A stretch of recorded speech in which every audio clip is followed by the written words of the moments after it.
Hi everyone, I'm Marc Ciafardini and I'm sitting with Richard Shepard, writer-director of Don Hemingway. Richard, thanks so much for coming to Dallas. Happy to be here. Awesome. I have a lot of questions. First I want to know, what did you do to Jude Law's nose? Well, we did a lot to Jude Law. First I asked him to gain some weight, so he drank a lot of beer. And then I said, I want to see your receding hairline, so we sort of greased his hair back. And then we added some Lemmy mud and chops and some scars. And then I wanted to sort of have his nose slightly broken, but we didn't want to have a full prosthetic on his nose. So Jude told me he had heard of a way of doing it, which was to take a baby bottle, take the plastic nipple of it, cut it, and make a plastic donut, and then shove it in your nose, which is what he did. So it just gives a little bit of a weird bump. So hopefully when you're watching the movie, you're like, man, he looks messed up, but you're not thinking that he's wearing a fake nose or anything like that.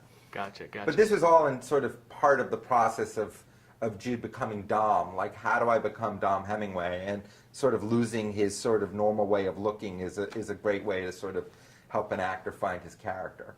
He completely came apart in this movie, and so in order to cast somebody who is, falling apart at the seams, is it your approach to go after somebody who's really well put together, kind of like Pierce Brosnan was as Julian in The Matador?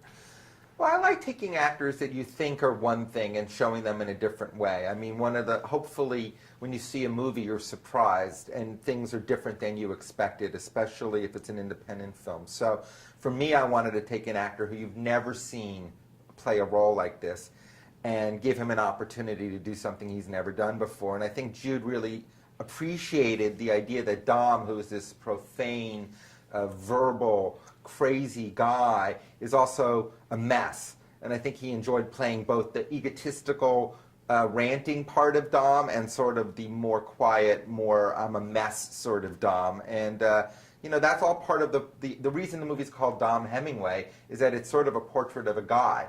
And it's not exactly what you think it is when it starts. And I think that was one of the things that was attractive to Jude. He'd never played a part like this, and I enjoyed watching him do it because, it was like I had a front row seat to this amazing performance. The writing was spectacular. I mean, it was sharp and hysterical at the same time. A lot of what Dom did is went on these glorious rants where he told off Fontaine, threw in a James Taylor lyric while he did it. Was it difficult writing as opposed to the clever writing from like The Matador? Well, I wanted to create a unique voice. I felt like Dom has his own way of speaking. It's sort of this street poetry almost, and it was fun to write. It was freeing to sort of go, because Dom says things that we can only dream about saying. He pushes buttons that we want to quietly in our head say, but we can't. And Dom has no censor, and that gets him into an enormous amount of trouble, but is also part of his charm. And so writing those was fun. And then of course having Jude say them made it even better, because he sort of took my writing to the next level and sort of made it seem absolutely real. And there's a theatricality about Dom, but also Dom is incredibly grounded. So, that's a very situation where I was lucky to have such a great actor. Well, the movie was just so much fun, and it was because of your writing and the casting. But I tell you, it's got to be probably the most quotable movie of the year. And with that monologue, that's how you grab an audience. That introductory monologue, wow. Talk about that. It starts with a bang. Yeah. I mean, I was trying to sort of set the tone for the whole movie, which is, this is not safe. This is not what you think it is. Be prepared, and hopefully you'll laugh, and also be shocked. And all of that is just part of the idea of who Dom is. He is shocking, and surprising, and says things you don't believe that anyone would say. And yet, hopefully, by the end of the movie, you care about the guy.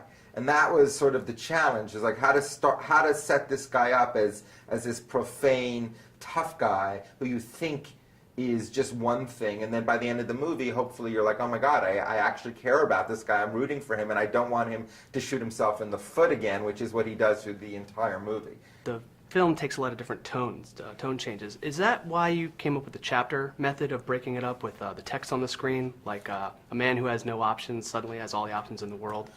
Yeah, I mean, there are sections of this movie. The movie takes place in about a week of the life of Dom Hemingway, and there are definitely different sections to it. And I thought that would be an interesting way to tell the story, because by the end of the film, hopefully you have a real understanding of who Dom is.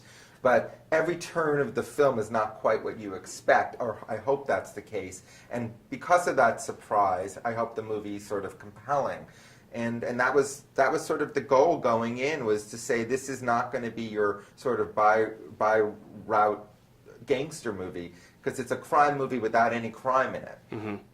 Well, the soundtrack was great. You've worked with Rolf Kent before. Yeah. And Citizen Cope on the soundtrack was great. I loved it, and Rolf's work. But the film could have been a lot darker. What kind of conversations did you and Rolf have to try to lighten up the mood?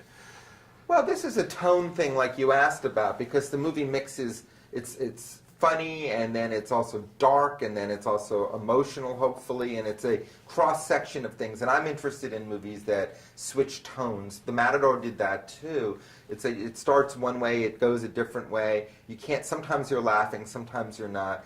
And music makes a huge difference in that. We have a great soundtrack of songs from the 80s, you know, whether it's the Pixies or the Alarm or the Waterboys. Emilia Clarke from Game of Thrones plays his daughter, and she sings a Waterboy song in the movie, which is really fun. And then Rolf did the score, and one of the things I said to Rolf was, I don't want a comic score at all. I want to not hit the comedy, and I want to hit the sort of tension and humor. Mm-hmm. And humor meaning character-driven, not wacky music. And so Rolf really helped shape it. And you know, movies are made in editing in many ways. And as we were putting the movie together, and Rolf was writing music and shaping our scenes the way we were, hopefully setting a tone for the whole film. Mm-hmm. Well, it was enjoyable. I loved it. And, thank you so much. Does the joke that Pierce Brosnan was telling in The Matador, does it have a punchline? I can never answer that question. Okay. Okay, good enough. We'll leave it hanging. But yes, I know the answer. Okay, sounds good. Richard, thank you so much. So much, and thank you. Nice to meet you. You too.